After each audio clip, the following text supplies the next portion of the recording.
how to tighten screws using an impact hammer. So here is a screw. It has a Phillips head, a star, and I have a bit here which looks like that, hexagonal at this end and star at that one. That should drive the screw.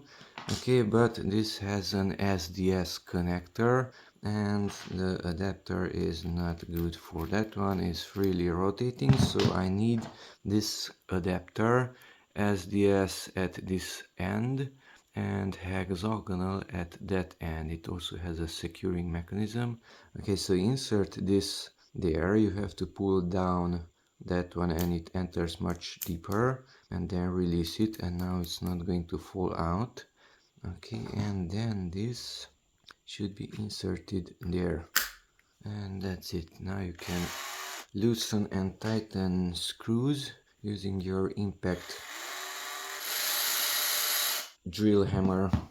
To remove it, just pull down this lower portion like so, and then you can remove the other one.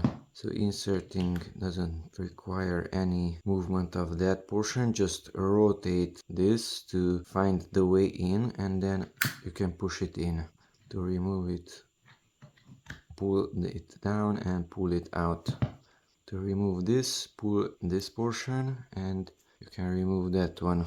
And that's a method how to loosen and tighten screws using a bit and an adapter for the impact drill.